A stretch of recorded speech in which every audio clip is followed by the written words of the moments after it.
heart done by you. Some things look better, baby, just passing through.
Official number 1.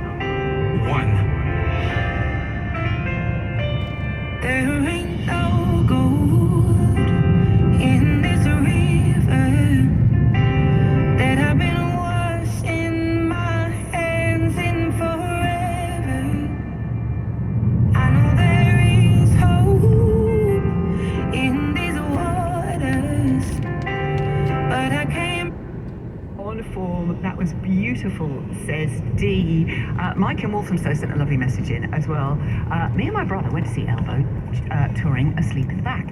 My brother pretended to be press to blag us backstage afterwards, nice work, and somehow we found ourselves in Elbow's dressing room. It was Pete's birthday, oh yeah, big night, and they were in a very good mood with a strong rider. Unbelievably, they didn't kick us out, instead let us hang out and have a few beers. Phenomenally lovely, and for a teenage me, genuinely best night ever experience. Mike in Walthamstow. Oh yeah, good to them all. It's so good. Let me ask you very quickly, we're going to get another one from you right at the end of the show. The artwork on the album and the most amazing image of 2 young boys boxing in the back garden. Is that one of you, or somebody found that incredible picture? It's Mark and Craig. It's these two. No, it's not. Yeah, and we've all known about this photo. I mean, they've known about it their whole lives, but the 30 years we've been a band, every now and again we pull it out to have a laugh. Mutation. Why are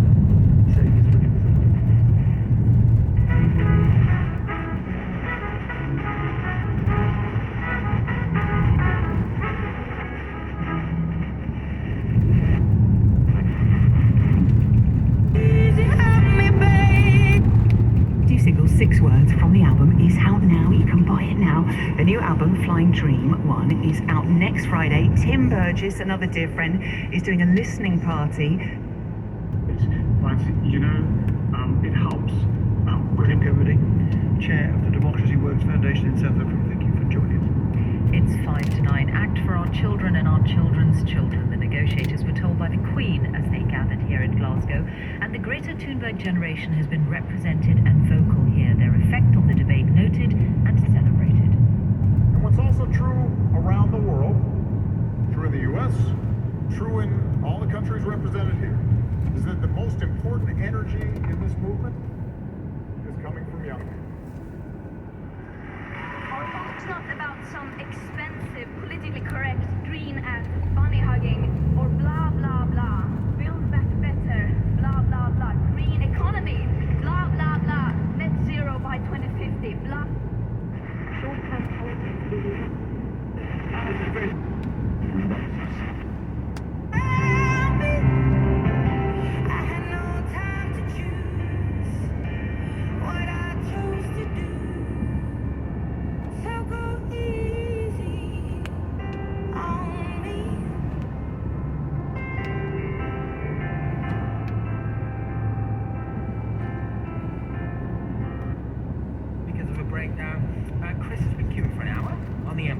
Clockwise in Buckinghamshire. The reason is 3 lanes are closed between 16 and 17. There's been an accident. Queues are back to 14 for Heathrow. is stop, start. It's also slow between, or just before 5 actually. There was a rolling roadblock a little bit earlier on. And finally, though, Canterbury, Litterbourne Road, the 8257 closed between Querns Road and Warwick Road because of a police incident. But look, you're up to date. Thank you, Richie. I'm so grateful to be stuck in traffic so I can be enveloped even by Elbow. Harvest Moon, just gorgeous, says Vicky. Elbow doing Neil Young, had to stop the car. Shark bait from Padstow, class. Too right.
So still to come, we have a pick your own playlist, listener choices, 3 songs back to back, and we have one more musical treat from Elbow down at Maida Vale. Oh, this one yesterday. This is Radio 2 on the BBC Sounds app, on your smart speaker, and on 88 to 91 FM.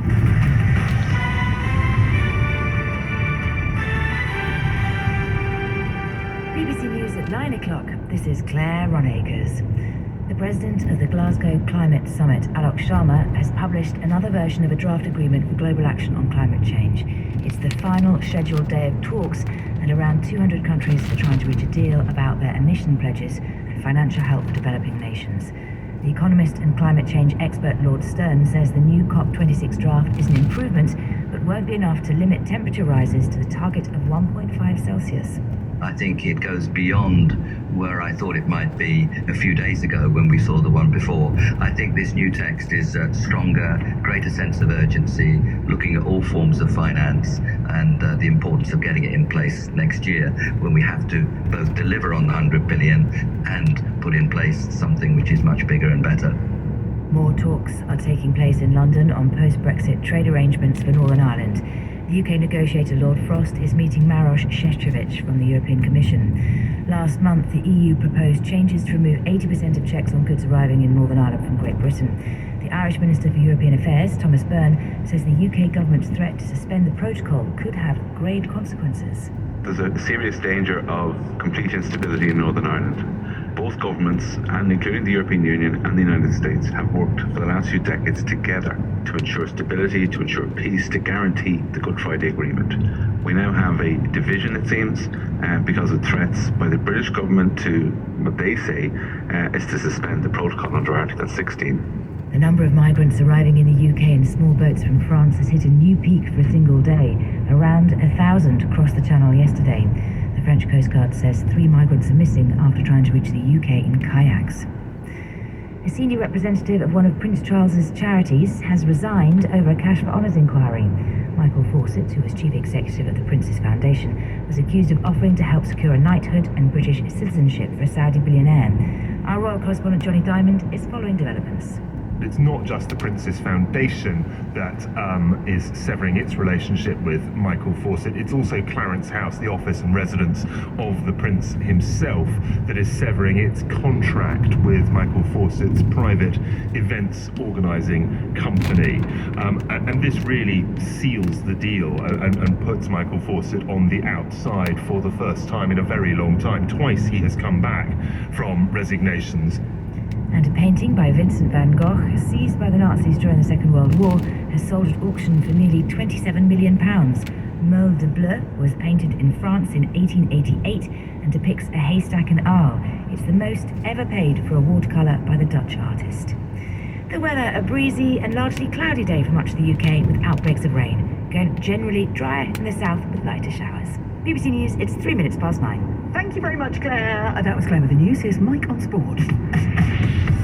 Morning, Zoe. Now, this weekend is hashtag Women's Football Weekend. No Premier League, Championship or Scottish Premiership, so if you are at a loose end, get yourself down to a WSL match near you. If you can't get out, then BBC One has you covered. The North London derby in the Women's Super League, Tottenham against Arsenal, is live on TV and the iPlayer from 1:15 tomorrow. Meanwhile, in the men's game, it is the final round of World Cup qualifiers. England need 4 points from their last 2 group games. First up for them is Albania at Wembley tonight. You can hear that on 5 Live from 7:45. As for Scotland, well, a win for them later will guarantee a World Cup playoff place. Steve Clarke's side are away to the Minnows, Moldova. You never like to get too far ahead of yourself. We'll approach the 2 games coming up with a bit of humility and realise that we have to work as hard as we can, defend as well as we can, we have to play as well as we can, we have to create enough chances to win the game. So there's no giving in any game of football, and there's certainly no giving in international football.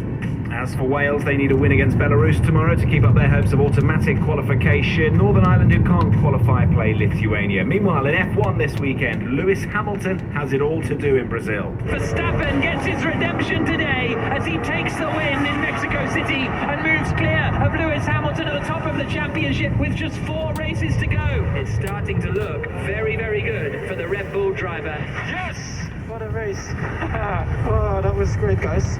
Yeah, Max Verstappen now 19 points clear at the top of the F1 Drivers' Championship. He is edging towards a first ever title and ending Hamilton's dominance. You can hear the Brazilian Grand Prix from 5 p.m. on Sunday on 5 Live. Next, the Rugby Union and the Autumn Internationals continue this weekend. Wales play Fiji on Sunday. Ireland have the big one tomorrow in Dublin against the All Blacks. Scotland have lost 13 of their last 14 meetings with South Africa, but they host the world champions at Murrayfield tomorrow. Slightly better record for England, though, against their opponents at Twickenham tomorrow. Dominant stuff from Eddie Jones. Australian knock-on. England scoop it up, and that is that. Jerome Garces blows the final whistle. England fans will party long into the night here in Oita. The Wallabies look forlorn. Yeah, England have won their last 7 matches in a row against Australia. That was the last time out of the World Cup in Japan 2 years ago. Meanwhile, in the women's game, England play Canada on Sunday. Scotland host Japan on the same day. Wales face South Africa tomorrow, and Ireland take on the USA this evening. Oh, look at you, right to time. Nice work. BBC Radio 2. Thank you, Mike. It was lovely to get a message from Freddie Stewart from the England team playing rugby against Australia tomorrow. From his godmum, she'll be there, dead proud. Okay, for the final time this week, it's a Radio 2 takeover by you, the listeners.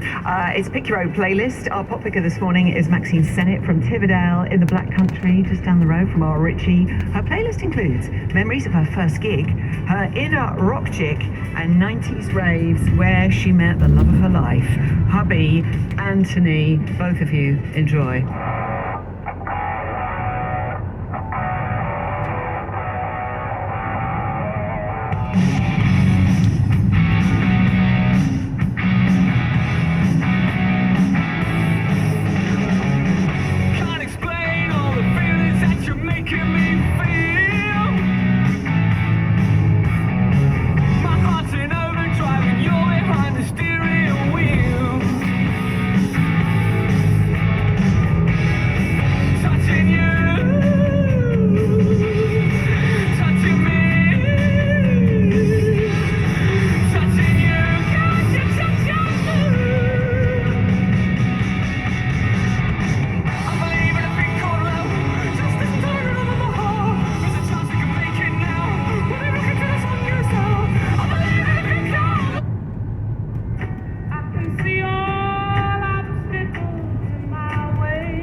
Johnny Nash, and I can see clearly now. Joanne Harris, your father is English, your mother is French, and you've said that you yourself have a French identity and an English identity. How do they compare, I wonder, and how does it work shifting between them? Well, it's strange because when I was a child, I didn't realise that some people didn't speak French and other people didn't speak English.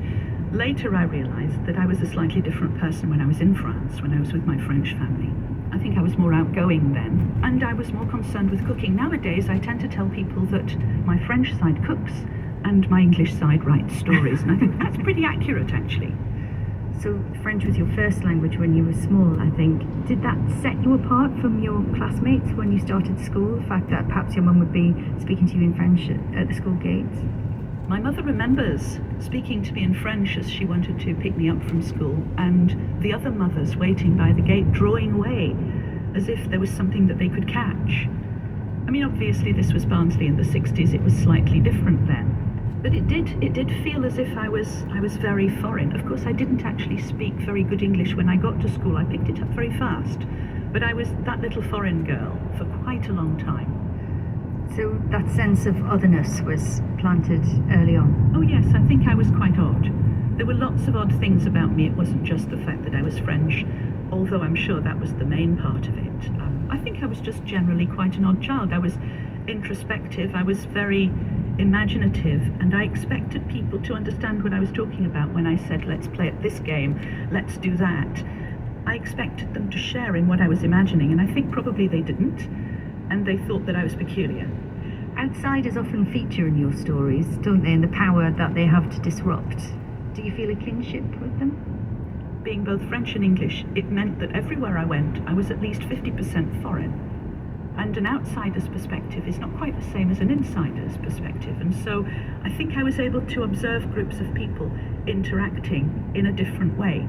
But I think also outsiders are the catalyst for the stories that happen in these communities. It's always the outsider that comes and makes a difference, either to help, like Vianne Rocher and Chocolat, or sometimes really to put a bomb under the quiet community and to see what happens. And that's always been fascinating to me. Joanne, it's time for your second piece